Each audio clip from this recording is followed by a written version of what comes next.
Hallelujah. मुझे सुनने वाले हर एक को जल्द आने वाले यीशु मसीह के नाम में आप सभी को प्रेम भरा सलाम। मैं आशा करता हूँ आप सभी दिन प्रतिदिन लगातार उस यीशु मसीह में बढ़ते जा रहे हैं। तो आइए मेरे प्रियो, हम आज के वचन की ओर आगे बढ़ेंगे और आज का हमारा मनन करने का विषय इस प्रकार से है, इब्राहिम की वफादारी। आमीन। इब्राहिम की वफादारी। मेरे प्रियो, यदि आप उत्पत्ति की पुस्तक अध्याय 24 और आयत 27 पढ़ेंगे तो यहाँ पर आप ऐसा देखेंगे, मेरे स्वामी इब्राहिम का परमेश्वर यहोवा धन्य है जिसने मेरे स्वामी पर अपनी दया और सच्चाई को नहीं छोड़ा। आमीन।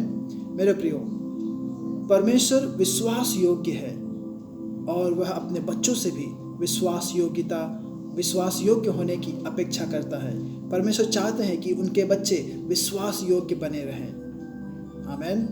परमेश्वर ने इब्राहिम में विश्वास योग्यता देखी और यह परमेश्वर की आज्ञा मानने की वफादारी है।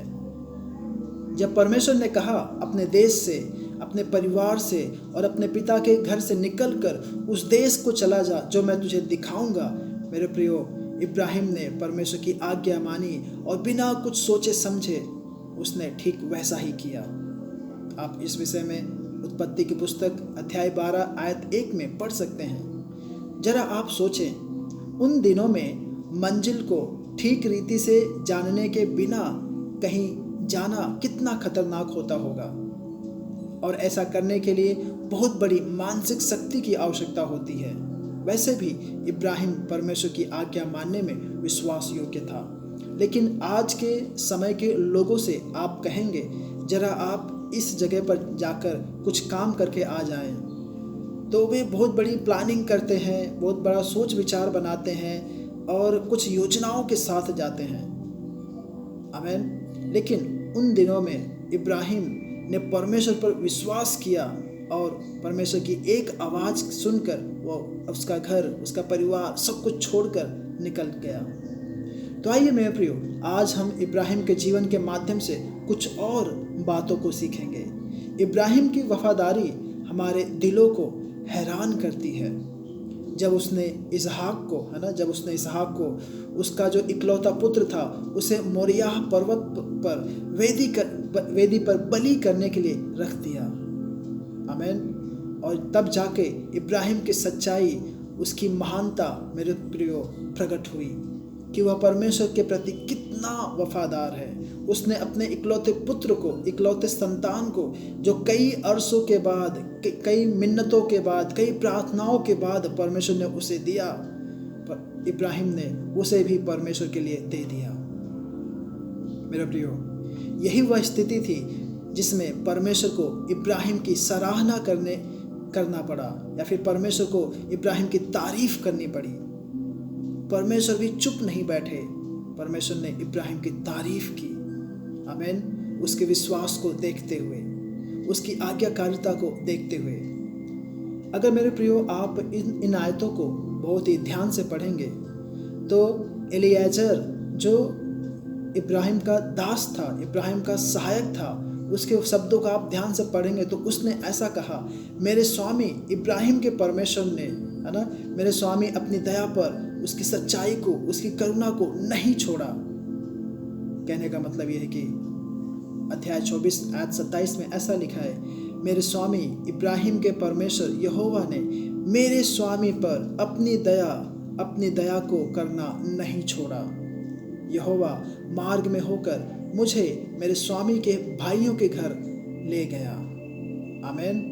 मेरे प्रियो, परमेश्वर ने इब्राहिम के वंश को पीढ़ी दर पीढ़ी उसकी विश्वास योग्यता के लिए चुना, और ना केवल चुना बल्कि परमेश्वर ने उनके हर एक संतानों को, जो कोई भी उन पर विश्वास करते या फिर जो कोई भी उनसे जन्मे हैं, उन्हीं सभी को आशीष भी दी है।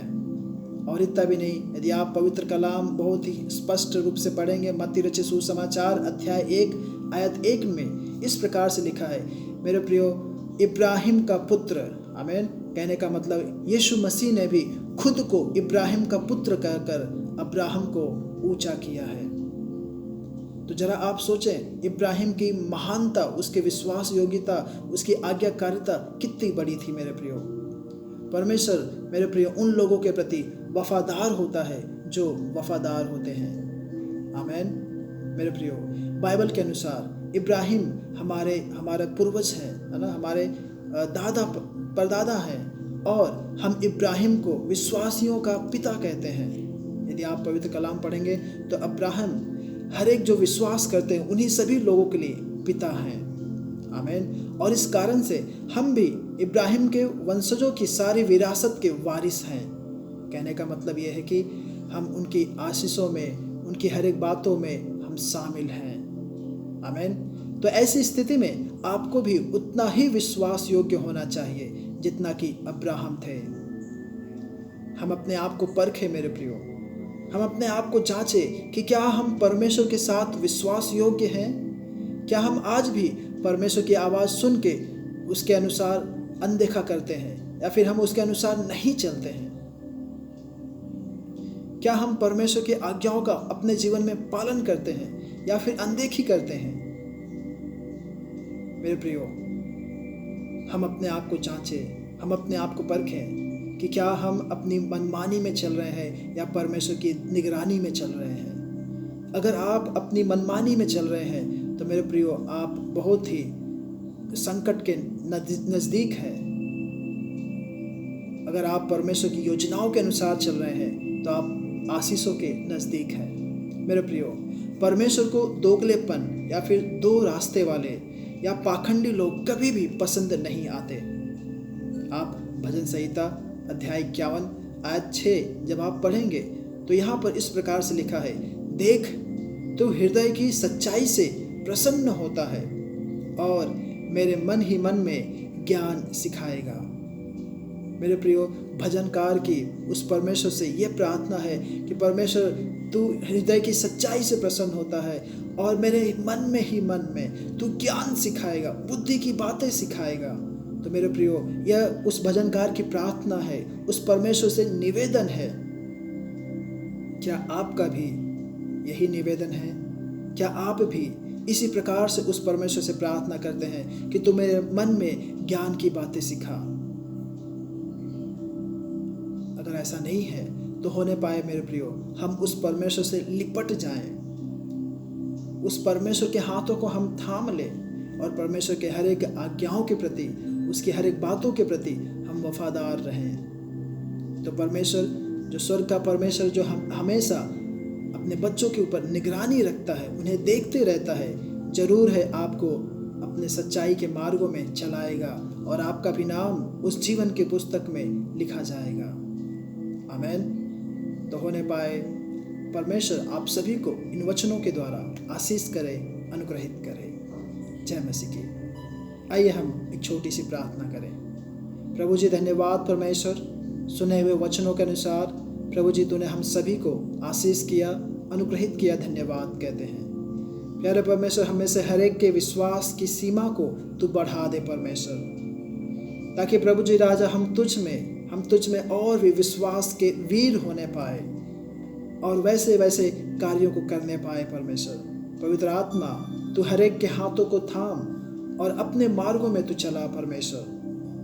प्रभु जी, तेरी मर्जी, तेरी इच्छा हर एक के जीवन से पूरी होने पाए। प्रभु जी, सारा नियंत्रण प्रभु जी तेरे पवित्र, सामर्थी और बलवंत हाथों में सौंप देते हैं। जितने भी लोग मुझे सुन रहे हैं, जितने भी लोग मुझे देख रहे हैं परमेश्वर, उन सबको तूने अनुग्रहित किया और तेरी आज्ञाओं के अनुसार चलने के लिए परमेश्वर, प्यार प्रभु जी, तेरे हाथों को थाम के आगे बढ़ने के लिए हर एक को मदद कर रहा है। धन्यवाद प्रभु जी। प्रार्थना विनती सुना, धन्यवाद यीशु के नाम से मांगता हूँ। आमीन, आमीन। मेरे प्रियो, परमेश्वर आप सभी को आशीष करे, अनुग्रहित करे। जय मसीह की।